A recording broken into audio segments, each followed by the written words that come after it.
Sir ನಾವು ದೇವಣ್ಣ ಅಂತ ನಮ್ಮ ಹೆಸರು. ಮುಜೀಬು ಅವ್ರ ಕ್ವಾರಿಯಲ್ಲಿ ನಾವು ಗಾಡಿಗಳು ಬಾಡಿಗೆ ಕೊಟ್ಟಿದ್ವಿ. ಈಗ ಹೊಸಳ್ಳಿ KB ಹೊಸಳ್ಳಿ ಅವ್ರು ಬಂದು ಡೈಲಿ ಗಲಾಟೆ ಮಾಡಿ ಅದು ಕೆಲಸ ನಡೀತಾನೆ ಇಲ್ಲ ಸರಿಯಾಗಿ. ನಾವು ಅದನ್ನ ನಮ್ಮಿ 50 ಲಕ್ಷ ಒಂದೊಂದು ಗಾಡಿ ತಗೊಂಬಂದು ಬಿಟ್ಟಿದ್ದೀರಿ. ನಾವು ಅವ್ರು ಕೆಲಸ ಮಾಡೋಕ್ಕೆ ಬಿಡ್ತಾ ಇಲ್ಲ, ಕಂತು ಕಟ್ಟಕ್ಕೆ ಆಗ್ತಾ ಇಲ್ಲ. ಅದು ಬೇರೆ ಕೆಲಸ ಎಲ್ಲಿ ಬೇರೆ ತಕ್ಕ ಹೋಗೋಕ್ಕಾಗಲ್ಲ. ಗಾಡಿಗೆ ಬೋಲ್ಡ್ರಸ್ ಹೊಡೆದಿರೋಂಥ ಗಾಡಿಗಳು ಅವ್ರು ಯಾವಾಗ ನೋಡಲಿ ಬಂದು ಗಾಡಿ ಗಲಾಟೆ ಹಾಕೋದು ಬಿಟ್ಟರೆ ಬೇರೆ ಇದೇನೇ ಇಲ್ಲ. ಅದು ಅಷ್ಟು ತೊಂದರೆ ಇಕ್ತಾ ಇದ್ದಾರೆ. ಅದನ್ನು ನಾವು ಲೋಕಲ್ಲವರು ನಮಗೆ ಬಿಡಂದ್ರೂ ಬಿಡಲ್ಲ. ಕಾಸು ತಕ್ಕಂತಾರೆ, ಒಂದು 3 ದಿವಸ ಬಿಟ್ಬಿಟ್ಟು ತಿರ್ಗಾ ಮತ್ತೆ ಇನ್ನೊಬ್ರನ್ನ ಕಳಿಸ್ತಾರೆ. ಅದರಿಂದ ನಾವು ಒಂದು 20 ಗಾಡಿಗಳವರು ತುಂಬ ಕಷ್ಟಗಳು ಅನುಭವಿಸ್ತಾ ಇದ್ರೆ ಏನಾನ ಮಾಡಿ ನಮ್ಗೆ ಅದನ್ನೊಂದು ಪರಿಹಾರ ಅನುಕೂಲ ಮಾಡ್ತಾರೆ.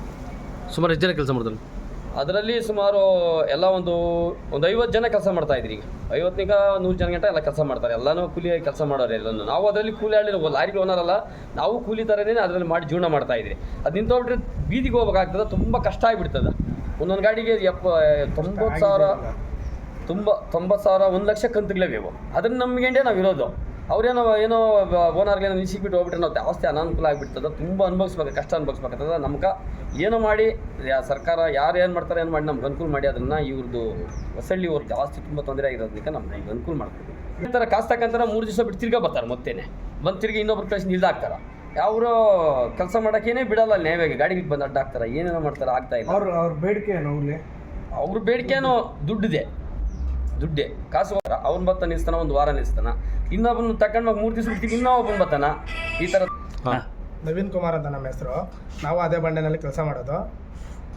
ನಮ್ಮದು ಲಾರಿ ಇದೆ, ಅಲ್ಲೇ ಬಿಟ್ಟಿದ್ದೀರಿ. ನಮ್ಗೆ ತುಂಬ ತೊಂದರೆ ಕೊಡ್ತಾ ಇದ್ದಾರೆ ಅಲ್ಲಿ. ಆ ಬಂಡೆಯಿಂದನೂ 5 ಕೋಟಿ ರಾಜಧಾನ ಹೋಗ್ತದೆ ಒಂದು ವರ್ಷಕ್ಕೆ. ಅದನ್ನು ನಿಲ್ಲಿಸ್ಬೇಕಂತ ಹೇಳ್ಬಿಟ್ಟು ಆ ಊರವರೆಲ್ಲ ತೊಂದರೆ ಮಾಡ್ತಾ ಇರೋದು. ಸುಮಾರು ಒಂದು 4 ರಿಂದ 5 ಜನ ಮಾಡ್ತಾ ಇದ್ದಾರೆ. ನಮ್ಗೆ ತುಂಬ ತೊಂದರೆ ಆಗಿದೆ. ಲಾರಿ ಕಂತು ಕಟ್ಟಕ್ಕೆ ಕೂಡ ನಮ್ಮಿಂದನೂ ಆಗ್ತಾಯಿಲ್ಲ. ನಮ್ಗೆ ನ್ಯಾಯ ಕೊಡಿಸಿ. ತೊಂದರೆ ಯಾವ ಥರ ಕೊಡ್ತಾರೆ ಅಲ್ಲಿ? ಇವಾಗ ನಾನು ಮನೇಲಿ ಇರ್ತೀನಿ, ನಮ್ಮ ಡ್ರೈವರ್ ಲಾರಿ ಲೋಡ್ ಮಾಡ್ಕೊಂಬರ್ತಾನೆ, ಆಚೆ ಬಿಡಲ್ಲ ಗಾಡಿ. ಅವರು ಕಾರು, 2 ವೀಲರು, ಬೈಕು ತಂದು ಅಡ್ಡ ಮಾಡೋದು, JCB ಹಳ್ಳ ತೋಡಿಸೋದು, ಇದೆಲ್ಲ ಮಾಡ್ತಾರೆ. ಹೋದರೆ ಗಾಡಿ ಬಿಡಲ್ಲ, ಏನು ಹೇಳಿದ್ರು ಬಿಡಲ್ಲ. ಆಮೇಲೆ ನೈಟ್ 10-11 ಗಂಟೆ ರಾತ್ರಿಯಲ್ಲಿ ನಾವು ಬೇರೆ JCB ತಂದು ಅವ್ರಿಗೆ ದುಡ್ಡು ಕೊಟ್ಟು ನಾವು ಹೋಗಬೇಕು. ತುಂಬ ಲಾಸ್ ಆಗ್ತಾಯಿದೆ ನಮ್ಗೆ. ವಾರಕ್ಕೆ 2 ದಿನ ಕೆಲಸ ಮಾಡೋಕ್ಕೆ ಬಿಡ್ತಾಯಿಲ್ಲ ನಮ್ಮನ್ನ. ಅಲ್ಲ, ಅವ್ರು ಹೇಳ್ತಾರೆ ಕ್ವಾರಿ ಕಾನೂನು ವಿರುದ್ಧವಾಗಿ ನಡೆಸ್ತಾ ಇದ್ದಾರೆ ಅಂತ. ಇದ್ರ ಬಗ್ಗೆ ಅದು ಪರಿಶೀಲನೆ ಮಾಡಿ 10,000 ಟನ್ MDP ಐತಲ್ಲ ಅಲ್ಲಿ. MDP ಇಲ್ದಿದ್ದು ಗಾಡಿನೇ ಹೋಗ್ತಾಯಿಲ್ಲ. ಪ್ರತಿಯೊಂದು ಲೋಡು MDP ಹಾಕೊಂಡು ಹೋಗ್ತಾ ಇದ್ದೀರಲ್ಲ. ನಾವು ಹೋಗೋದು 500 ರಿಂದ 600 ರೂಪಾಯಿ ಬಾಡಿಗೆಗೆ ಹೋಗ್ತಾ ಇರೋದು.